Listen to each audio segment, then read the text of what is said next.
आकर कैरल ने जबरदस्ती उन्हें युक्की को एक असली अस्पताल ले जाने को कहा। वहां उनकी मुलाकात ननाका नाम की एक नर्स से हुई जिसने एक चुड़ैल जैसे कपड़े पहने थे। जब वे एग्जामिनेशन रूम में गए तो कैरल ने देखा कि नर्स और डॉक्टर दोनों मेडिकल स्टाफ कम और फैशन मॉडल्स ज्यादा लग रहे थे। लेकिन पेकोरीन ने उसे समझाया कि किसी को उसके लुक से जज नहीं करना चाहिए। फिर भी कैरल अपनी बात पर अड़ी रही कि इस पूरी जगह में कुछ तो अजीब है।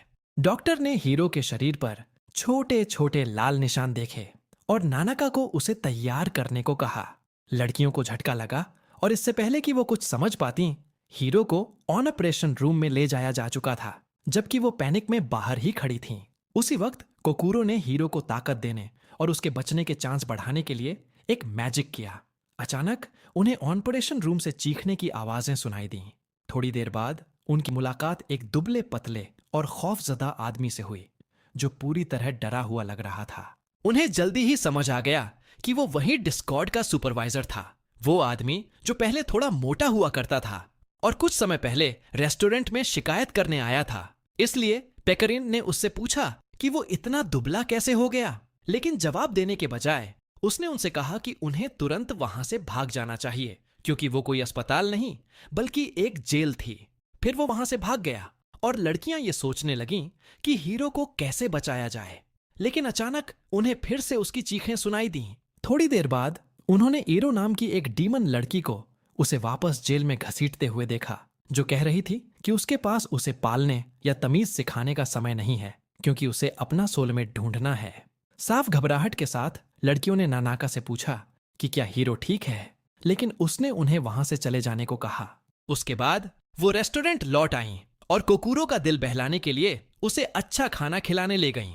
उसी समय एरुकू अस्पताल से निकली और अपने सोलमेट की तलाश में शहर चली गई। उसे याद आया कि जब वो एक बार सड़क पर भूखी थी और हीरो ने कैसे उसे प्यार से एक राइस बॉल दी थी, और वो खुद को ये यकीन दिलाने लगी कि वो वही इंसान है जिसे वो ढूंढ रही थी। अचानक उसने एक भविष्य बताने वाले का टेंट देखा और उसके अंदर जाने का फैसला किया। वहां उसे पता चला कि वो जल्द ही अपने सोलमेट से मिलेगी, जिससे उसकी दिलचस्पी और भी बढ़ गई। फिर वो उसे ढूंढने के लिए एक शानदार मिशन पर पूरे शहर में घूमी, लेकिन उसे सिर्फ पियक्कड़ आदमी ही मिले। उसने उन सबको पीटा, उनका खजाना चुरा लिया। घंटों की तलाश के बाद वो उदास होकर अस्पताल लौट आई और बिना किसी खास वजह के हीरो के कमरे की तरफ जाने का फैसला किया। जब हीरो जागा तो उसने इरुकू का चेहरा अपने एकदम करीब देखा और उसकी लाल चमकती आंखों को देखकर वो जोर जोर से हाँफने लगा। अगले दिन गुरमेट गिल्ड की लड़कियां अपने घर में उठीं और नाश्ते के बाद उन्होंने हीरो को जाकर देखने का फैसला किया। पेकरीन को लगा कि वो पक्का उसके बनाए टेस्टी खाने को मिस कर रहा होगा। उसे ये बिल्कुल अंदाजा नहीं था कि असल में इरुकू के पागलपन की वजह से वो मेंटल ट्रॉमा से गुजर रहा था। जल्द ही लड़कियां अस्पताल पहुंचीं और देखा कि बाहर काफी भीड़ जमा थी।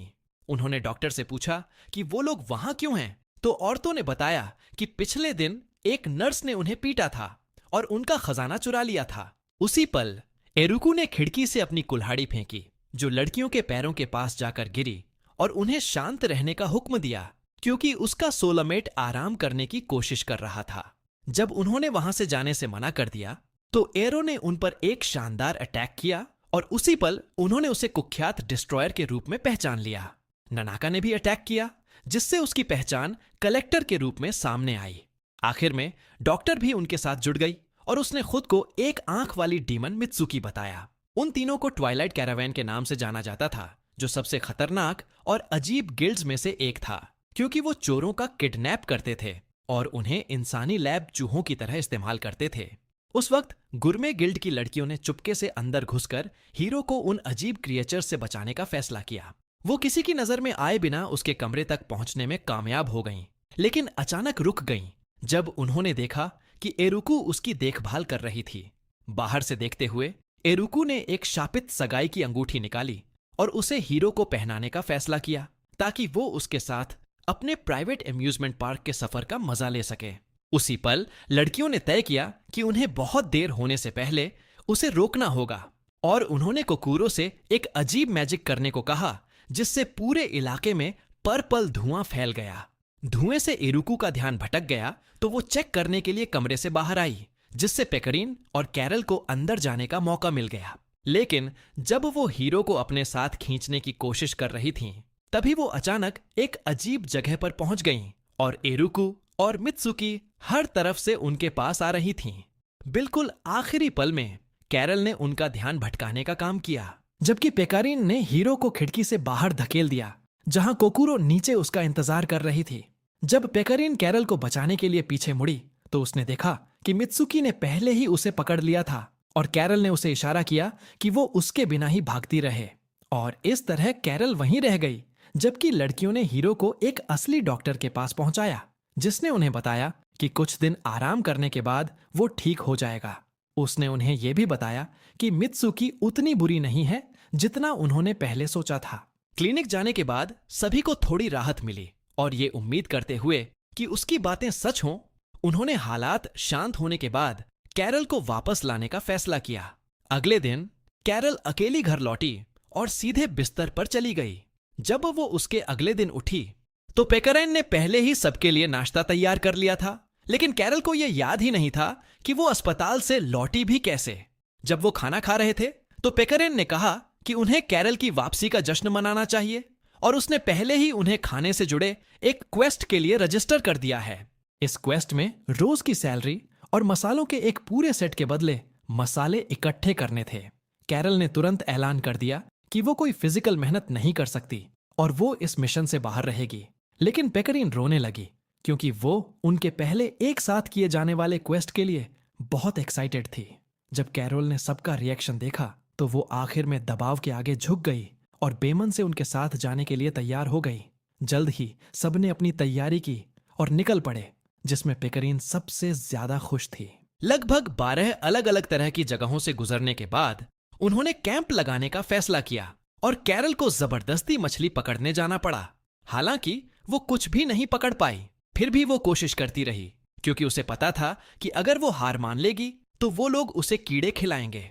उस रात उसने आखिरकार हार मान ली तो कोकुरो ने कहा कि वो सब्जियों और मेंढकों का सूप बना सकते हैं। उसी पल हीरो दर्जनों मेंढक लेकर आ गया और कैरल घबरा गई और चिल्लाने लगी कि आज से वो वेजिटेरियन बन जाएगी। किस्मत से पेकरीन बहुत ही अच्छी तरह से पका हुआ पक्षी का मीट लेकर लौटी और उन्हें एक ऐसा डिनर दिया जिसके वो सच में हकदार थे। खाना खाते वक्त उन्होंने देखा कि कोकुरो के हाथ में एक अजीब सा फल था और पेकरीन ने बताया कि वो उन पक्षियों के बीच ही था जिन्हें वो थोड़ी देर पहले लाई थी। इसलिए सबने उसे बहुत ज्यादा खाना शुरू कर दिया। उन्हें नहीं पता था कि उससे उन्हें नशा हो जाएगा। कैरल सबसे पहले उसके असर में आई और कुछ ही देर बाद कोकुरो को छोड़कर बाकी सभी लोग अजीब बर्ताव करने लगे। जब सब सो गए तो कोकुरो जागती रही और उन पर नजर रखी और वो बहुत खुश थी कि उसे इतने अच्छे लोग मिले थे। अगले दिन कैरल उठी तो उसे चक्कर आ रहे थे, इसलिए कोकुरो ने उसे मुंह धोने के लिए एक गीला तौलिया दिया। अचानक उन्होंने देखा कि एक मॉन्स्टर हीरो को उठाकर ले जा रहा था और सब कुछ पल भर में पैनिक में बदल गया। जैसे ही वो मॉन्स्टर जंगल से भागा, उसे एक तीर लगा और वो गिर पड़ा, जिससे हीरो एक पेड़ से जा टकराया। जब उसे होश आया तो उसने एक छोटे से पेड़ के ठूंठ को उससे बात करते देखा, जो उसके हिसाब से बहुत ही अजीब बात थी। और जब हीरो ने उस ठूंठ को पकड़कर जोर जोर से हिलाना शुरू किया तो एक एल्फ आर्चर पेड़ों के बीच से बाहर आई और उससे अपनी साथी के साथ आराम से पेश आने को कहा।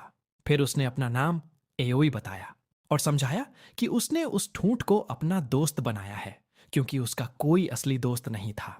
एओई के पास पौधों और जानवरों से बात करने की एबिलिटी थी, लेकिन उसे अभी भी लोगों के साथ बात करना नहीं आता था। और जब वो अपने अकेलेपन के बारे में बात कर रही थी तो हीरो दोस्त शब्द का मतलब सोचने लगा, जिससे उसने ये मान लिया कि वो भी एक दोस्त ही ढूंढ रहा था। अचानक पेकारेन और बाकी लोग उसे ढूंढते हुए वहां आ गए और हीरो ने उन्हें बताया कि एओई ही वो थी जिसने उसकी जान बचाई थी।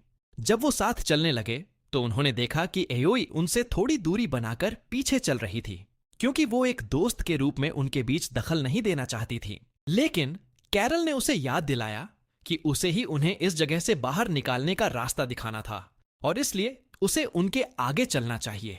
जब वो बात कर रहे थे तो कोकुरो को गांव दिखाई दिया और वहां मिसाटो नाम की एक औरत ने उनका स्वागत किया, जिसने उनसे उनके गिल्ड का नाम पूछा। कोकुरो ये बताने में झिझक रही थी, लेकिन पेकरिन ने तुरंत आगे आकर उन्हें गुर्मे गिल्ड के नाम से इंट्रोड्यूस कर दिया।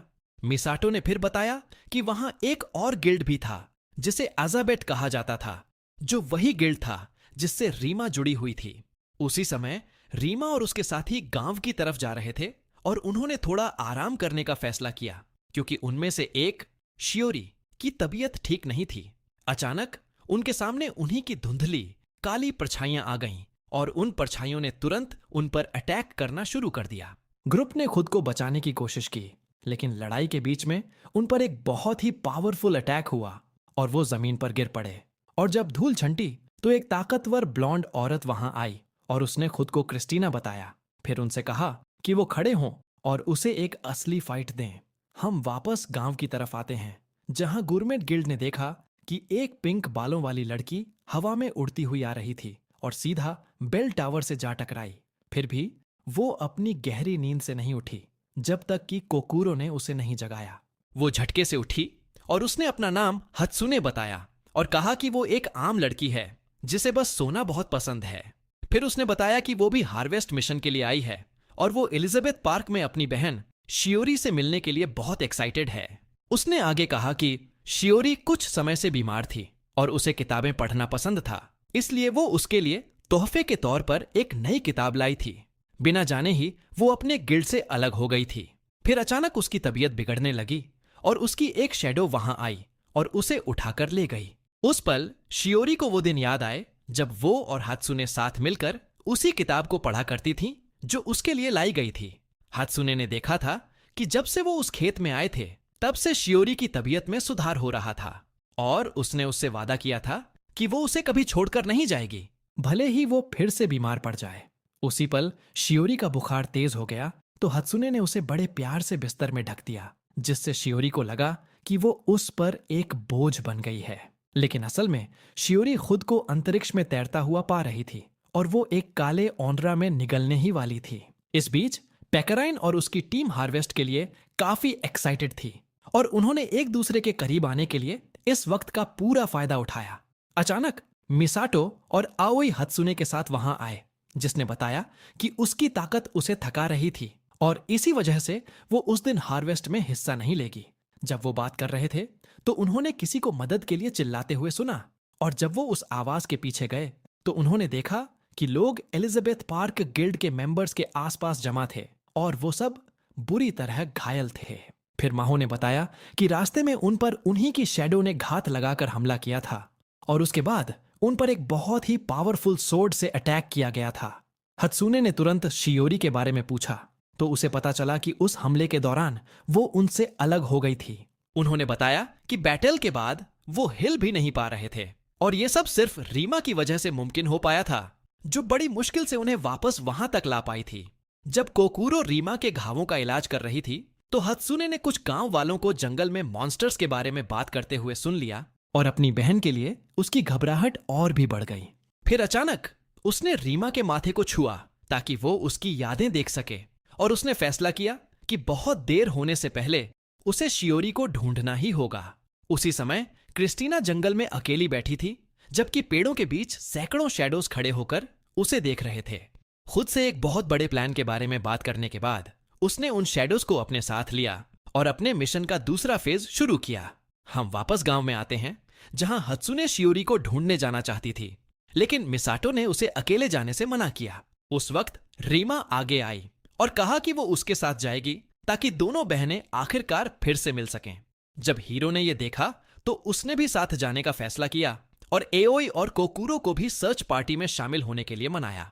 और जब पेकरीन ने कैरल से पूछा कि क्या वो उनके साथ जाएगी तो उसने देखा कि कैरल पहले ही गायब हो चुकी थी और उस जगह से जा चुकी थी।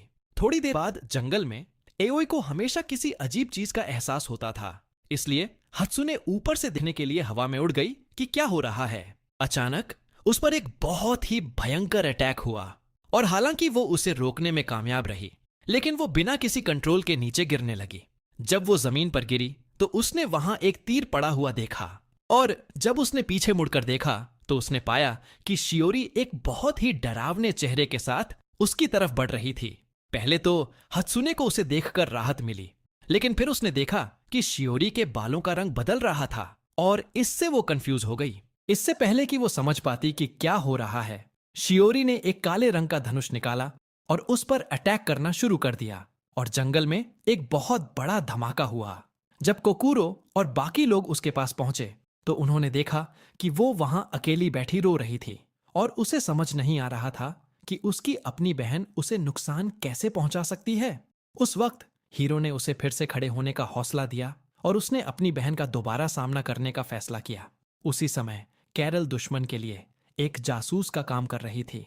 उसे पता था कि जंगल में क्या हो रहा है और वो अपनी रानी के प्रति अपनी वफादारी और पेकरीन के साथ अपनी दोस्ती के बीच फंसी हुई थी। उसका मिशन सिर्फ पेकरीन पर नजर रखने तक ही सीमित होना चाहिए था, लेकिन अब जब शैडोज भी इसमें शामिल हो गए थे तो उसे समझ आ गया कि पूरा गांव ही बर्बाद हो जाएगा। अचानक पेकरीन ने उसे ढूंढ लिया और उसकी तरफ दौड़ते हुए आई और कहा कि उसने उसके चेहरे पर उदासी देख ली थी और वो उसका मूड ठीक करने आई थी। कैरल को शर्मिंदगी महसूस हुई और वो उस पर चिल्लाने लगी, लेकिन पेकरीन बस इस बात से खुश थी कि कैरल अपने पुराने अंदाज में वापस आ गई थी। उसके बाद पेकरीन ने उससे शियोरी को ढूंढने में उनके साथ चलने को कहा, लेकिन उनकी बातों के बीच गांव वालों की चीखें सुनाई देने लगीं। पता चला कि शैडोज गांव में घुस आए थे और उसे पूरी तरह निगलने ही वाले थे। किस्मत से पेकरीन उनका सामना करने के लिए वहीं मौजूद थी, लेकिन सबसे खतरनाक दुश्मन शियोरी थी, जो अब अपने दिमाग और अपने काले धनुष दोनों के साथ कंट्रोल में आ चुकी थी। जब पेकरीन शैडोज से घिरी हुई थी तो बाकी लोगों ने वापस जाकर उसकी मदद करने का फैसला किया, लेकिन क्रिस्टीना के अचानक वहां आ जाने से वो रुक गए। रीमा ने तुरंत उन्हें सावधान करते हुए कहा कि ये वही औरत है जिसने पहले उसकी टीम पर अटैक किया था। बिना किसी हिचकिचाहट के क्रिस्टीना बहुत खतरनाक स्पीड से आगे बढ़ी और हत्सुने के आर पार अपनी सोड घुसाने ही वाली थी, लेकिन हीरो उनके बीच आ गया और उसने उस अटैक को रोक दिया। फिर भी क्रिस्टीना ने एक ऐसी तकनीक का इस्तेमाल किया जिससे उसकी सोड हीरो के आर पार निकल गई। किस्मत से कोकुरो इतनी तेज थी कि उसने हीरो का डिफेंस बढ़ा दिया और इसी वजह से हीरो एक सीधे स्ट्राइक से बच पाया, लेकिन हीरो बेहोश हो गया और शासकों की दुनिया में जा पहुंचा। वहां उस लड़की ने उसे बताया कि कोकुरो और बाकी लोग इस दुश्मन का सामना करने के लिए काफी स्ट्रांग नहीं हैं और वो सब मारे जाएंगे। इसलिए हीरो ने उससे कहा कि वो उसे तुरंत वापस भेज दे, लेकिन उसने उसकी बात को अनसुना कर दिया और बताया कि वो पहले भी कई बार क्रिस्टीना से लड़ चुकी है। उसने आगे कहा कि वो अभी इंसानी दुनिया में दखल देने के लिए तैयार नहीं थी और इसलिए उसके दोस्तों को बचाने की पूरी जिम्मेदारी सिर्फ उसी पर थी। फिर उसने हीरो को बताया कि जिंदा बचने का इकलौता तरीका प्रिंसेस नाइट एबिलिटी को एक्टिवेट करना है, वो पावर जो वो अपनी याददाश्त खोने से पहले इस्तेमाल करता था। उसने उसे असली दुनिया में वापस भेजने से पहले उन पुराने दिनों को याद करने को कहा जब वो उसके साथ एडवेंचर पर जाया करता था। उसी समय क्रिस्टीना बाकी सबको खत्म करने की तैयारी कर रही थी, लेकिन हीरो अचानक जाग गया और उसने एक ऐसी पावर एक्टिवेट कर दी जिससे उसके सभी साथियों की ताकत बढ़ गई। जैसे ही वो पहले से कहीं ज्यादा स्ट्रांग हुए, रीमा ने अपना इंसानी रूप लेने के लिए सेब का इस्तेमाल किया और क्रिस्टीना पर अटैक करने लगी। एओई ने दूर से ही अपनी सटीक तीरंदाजी से उसे सपोर्ट किया, जबकि हत्सुने ने उस पर पूरा एक स्टार बम फेंक दिया और जब धुआं छंटने लगा तो हीरो आगे बढ़ा और क्रिस्टीना के साथ अपनी सोड टकराई, जो ये देखकर हैरान रह गई कि हीरो के एक सिंगल पावर अप ने उसके ग्रुप को आम लोगों से असली हीरो में बदल दिया था। इन सब के बावजूद क्रिस्टीना अभी भी उनसे कहीं ज्यादा ताकतवर थी। फिर भी उसने हीरो की ताकत को माना और उसकी रिस्पेक्ट करते हुए उन्हें जिंदा छोड़ने का फैसला किया। जाने से पहले उसने हात्सुने को बताया कि उसकी बहन को जल्द ही शैडोज निगल लेंगे और ये सुनकर हात्सुने तुरंत उसे ढूंढने के लिए भाग पड़ी। गांव में पेकरीन शैडोज के झुंड से संघर्ष कर रही थी, जबकि कैरल दूर से ये सब देख रही थी। कैरल को याद आया कि उसका मिशन सिर्फ नजर रखना था। फिर भी वो ऑर्डर्स मानने और पेकरीन की भलाई का कर्ज चुकाने के बीच फंसी हुई थी। जब शैडोज पेकरीन पर हावी होने लगे तो कैरल अचानक एक बड़े धमाके के साथ बैटल में कूद पड़ी और मजाक में बोली कि पेकरीन को जंग के मैदान में आलस दिखाना बंद कर देना चाहिए। उसके बाद उसने अपनी असली ताकत दिखाई और एक ऐसा धमाका किया जिसने पूरी जगह को धूल और धुएं से भर दिया।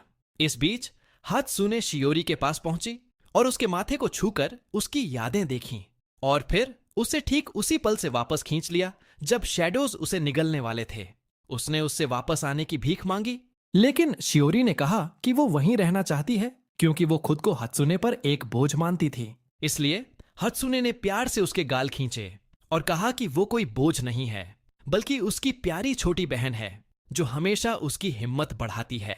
उसने उसे याद दिलाया कि उसने उसे कभी न छोड़ने का वादा किया था, लेकिन वो पल तब टूट गया जब एक बहुत बड़ा साइकोलॉजिकल मॉन्स्टर उन दोनों को खाने के लिए वहां आ गया। हत्सुने समझ गई कि उसके पास ऐसे मॉन्स्टर से लड़ने के लिए काफी एनर्जी नहीं बची थी और इसलिए शियोरी ने खुद ही कुछ करने का फैसला किया। उसने अपने धनुष को समन किया और अपनी बहन के सपोर्ट के साथ एक ऐसा जादुई तीर चलाया जो मॉन्स्टर के आर पार निकल गया और उसे उसके शरीर से बाहर खींच लाया। जैसे ही वो बाहर निकला, कैरल और पेकरीन ने अपनी ताकत मिलाई और उसे खत्म कर दिया। और ऐसा करके कैरल ने यह साफ कर दिया कि अब उसकी वफादारी पेकरीन और उसके दोस्तों के लिए थी। इस बीच रीमा और बाकी लोगों को तसल्ली हुई कि शियोरी सेफ थी। हालांकि उसने धीरे से उन्हें अपनी आवाज धीमी करने को कहा क्योंकि हत्सुने आराम कर रही थी। जैसे जैसे समय बीता, कोकुरो और गुरमे गिल्ड कई अलग अलग क्वेस्ट्स पूरे करने लगे और हर तरह के एडवेंचर से गुजरे, जब तक कि वो गिल्ड एसोसिएशन द्वारा सराहे जाने वाले एक बहुत ही पावरफुल गिल्ड नहीं बन गए। खेती के एक मिशन में उन्होंने किसानों के लगाए हुए चावल के खेतों को देखते हुए राइस बॉल्स खाने के लिए एक छोटा सा ब्रेक लिया। उन्होंने उन जंगली सुअरों और पक्षियों के बारे में बात की जो फसलों को बर्बाद कर रहे थे और पेकरीन ने कहा कि उनका काम ये पक्का करना है कि ऐसा दोबारा कभी ना हो। इसके बदले में उन्हें बहुत सारे ताजे चावल मिलने वाले थे। लेकिन कैरल इस बात से चिढ़ी हुई थी क्योंकि उनके सारे रिवॉर्ड सिर्फ खाने के इर्द गिर्द ही घूम रहे थे और वो बदलाव के लिए कुछ असली पैसे चाहती थी। वहीं कोकुरो ने कहा कि उन्हें किसानों की मदद करने पर फोकस करना चाहिए और इसलिए उसने हीरो के साथ मिलकर एक बिजूका बनाया। कैरल अभी भी यही सोच रही थी कि उन्हें ऐसे क्वेस्ट चुनने चाहिए जिनमें अच्छे रिवॉर्ड्स मिलें, लेकिन आखिर में वो तब चुप हो गई जब पेकरिन ने एक बहुत ही टेस्टी राइस बॉल उसके मुंह में डाल दी। उसके बाद कैरल को याद आया जब वो महल में अपनी रानी को रिपोर्ट दे रही थी, जहां वो उन्हीं शैडो से घिरी हुई थी जिन्हें उसने पहले खत्म किया था। रानी ने इस बात को नजरअंदाज कर दिया क्योंकि उन्हें उस अटैक के बारे में पहले से नहीं बताया गया था और फिर उन्होंने कैरल को हीरो पर कड़ी नजर रखने का हुक्म दिया। जब उन्होंने बिजूके लगा दिए तो ग्रुप के सभी मेंबर्स एक नए क्वेस्ट की तलाश में एडवेंचरर्स गिल्ड की तरफ गए। जैसे ही पेकरीन ने एक ऐसा क्वेस्ट देखा जिसका रिवॉर्ड मछली था, उसने उसमें तुरंत अपनी दिलचस्पी दिखाई, लेकिन कैरल ने उसे फौरन रिजेक्ट कर दिया। उसी पल हीरो ने एक नोटिस देखा जिसमें किसी ऐसे इंसान की तलाश थी जो उन्हें यह गाइड कर सके कि एक गिल्ड के तौर पर सही से कैसे काम किया जाता है, और इसके बदले में उन्होंने कई ऐसे रिवॉर्ड्स का वादा किया था जिनके बारे में साफ तौर पर कुछ नहीं बताया गया था। कोकुरो उनके पास आई और उन्हें वो क्वेस्ट न लेने की चेतावनी दी क्योंकि वो ऑफिशियली अप्रूव नहीं था। फिर उसने समझाया कि वो चाहे कितनी भी बार उस नोटिस को हटा दें, अगले दिन वहां एक नया नोटिस आ ही जाता है। ग्रुप के लोगों ने उसकी बात को अनसुना करने का फैसला किया, लेकिन हीरो ने गिल्ड हॉल से बाहर निकलते वक्त वो नोटिस अपने पास ही रख लिया। इस बीच उन्होंने लूसो गिल्ड की लड़कियों को मुसीबत में होने का नाटक करते देखा। कैरल ने तुरंत पकड़ लिया कि वो नाटक कर रही हैं और उन्हें इग्नोर करने का सुझाव दिया, लेकिन लड़कियों ने उनका रास्ता रोक लिया और अपना नाटक चालू रखा, जैसे वो किसी से भी ये भीख मांग रही हो कि कोई उन पर ध्यान दे। उस वक्त मिसोगी ने हीरो के हाथ में वो नोटिस देख लिया और उससे पूछा कि क्या वो उनकी मदद करना चाहता है। उसके बाद जब वो एक रेस्टोरेंट में बैठे थे तो लिटिल लिरिकल की लड़कियों ने मान लिया कि वो एक मेंटर ढूंढ रही हैं जो उन्हें गाइड कर सके, क्योंकि उन्हें बिल्कुल भी नहीं पता था कि एक गिल्ड के तौर पर कैसे काम करना है। कैरल को यह बात बिल्कुल पसंद नहीं आई और उसने पूछा कि वो एक ऑफिशियल मीटिंग में 3 अजीब छोटे जीवों की तरह बर्ताव क्यों कर रही हैं। इस पर कियोका ने जवाब दिया कि वो लैंडिसोल की शांति की रक्षा करना चाहती हैं। उन बातों ने गुरमे गिल्ड के मेंबर्स को अपने उसूलों के बारे में सोचने पर मजबूर कर दिया, क्योंकि अब तक उन्हें सिर्फ खाने और पैसों की ही परवाह थी। उन्हें थोड़ी सी शर्मिंदगी महसूस हुई और इसलिए वो लिटिल लिरिकल की मदद करने के लिए तैयार हो गए। उस रात वो प्लान बनाने लगे कि लड़कियों को खुद से क्वेस्ट्स एक्सेप्ट करने का एक्सपीरियंस कैसे दिया जाए। कैरल को उनके लिए बनाए गए मैप पर डाउट था, लेकिन कोकुरो ने उससे कहा कि वो खुद को कम न समझे क्योंकि वो बहुत दयालु और एक अच्छी टीचर है। उस वक्त पेकराइन कुछ तैयार करने में बिजी थी और जब उन्होंने पूछा कि वो क्या कर रही है, तो उसने कहा कि उन्हें अगले दिन पता चल जाएगा। वहीं हीरो वो खजाना तैयार कर रहा था जो लड़कियों को उनके सफर के अंत में मिलने वाला था, ताकि उन्हें कुछ हासिल करने की खुशी महसूस हो। अगले दिन पेकरिन ने लिटिल लिरिकल की लड़कियों को इकट्ठा किया और उन सख्त गेम इंस्ट्रक्टर्स की तरह बर्ताव करने लगी जिन्हें कोई पसंद नहीं करता। उसने उन्हें उस इलाके का मैप दिखाया और उस पर खजाने की लोकेशन बताने के लिए एक एक्स का निशान बना हुआ था। ये पक्का करने के बाद कि उनके पास सफर के लिए जरूरी बेसिक चीजें हैं, उसने क्वेस्ट पूरा करने के लिए उन्हें हीरो के साथ भेज दिया। कैरल मन ही मन सोच रही थी कि क्या वो सच में ठीक रहेंगी, क्योंकि हीरो एक गाइड से ज्यादा एक बोझ लग रहा था। लेकिन पेकरीन को पूरा यकीन था कि मैप को इतना आसान बना दिया गया था कि हीरो भी उसे आसानी से समझ लेगा। जब ग्रुप एक चौराहे पर पहुंचा तो लिटिल लिरिकल की लड़कियों ने पूछा कि उन्हें किस दिशा में जाना चाहिए और उन्होंने हीरो से मदद मांगी, लेकिन आखिर में उसने उन्हें गलत रास्ता दिखा दिया। फिर भी पेकरिन और बाकी लोगों ने बीच में दखल न देने का फैसला किया। जब वो जंगल से गुजर रहे थे तो उन पर छोटी मकड़ियों ने हमला कर दिया, जिससे वो बहुत बुरी तरह डर गईं। इस हड़बड़ाहट के बीच कोकारो ने चुपके से हीरो से बात की और उसे बताया कि उसने लड़कियों को गलत रास्ते पर भेज दिया है। और जब लिटिल लिरिकल मुड़ी तो हीरो उन्हें एक और गलत रास्ते पर ले गया। इसलिए पेकराइन ने उन्हें सही रास्ते पर लाने के लिए अपना सीक्रेट कार्ड इस्तेमाल करने का फैसला किया।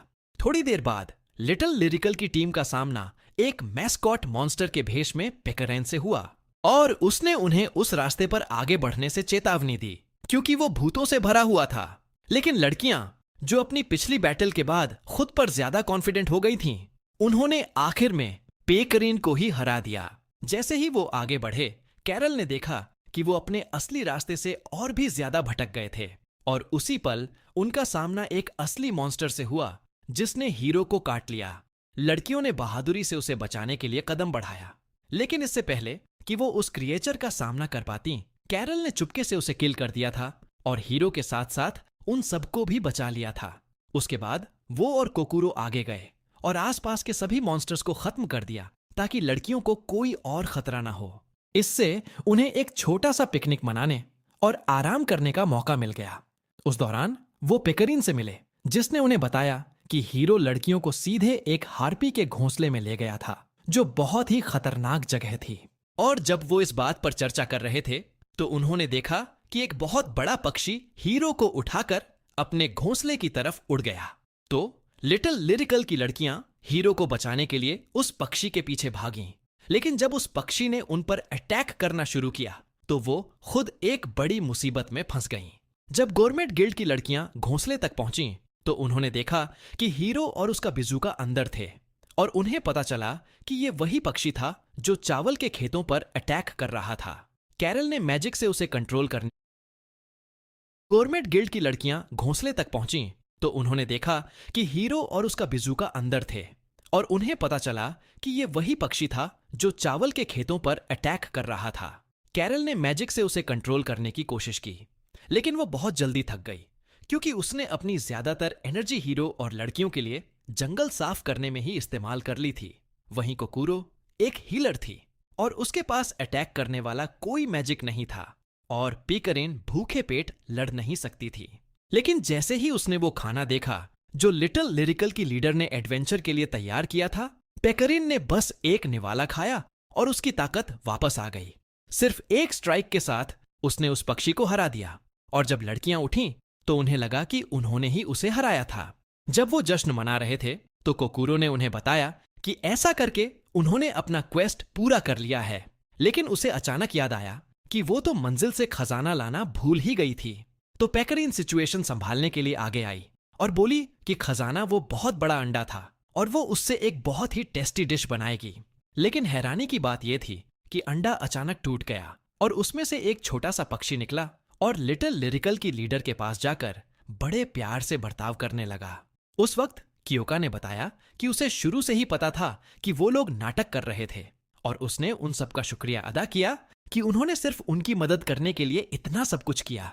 उसने ये वादा भी किया कि वो मिमी और मिसोगी को कुछ नहीं बताएगी और उसने किडनैप होने का नाटक करने के लिए हीरो को भी शुक्रिया कहा। भले ही सच तो ये था कि वो सच में किडनैप हो गया था, अगले दिन गुरमे गिल्ड वापस चावल उगाने के काम में लग गया। कैरल चिढ़ी हुई थी क्योंकि उन्हें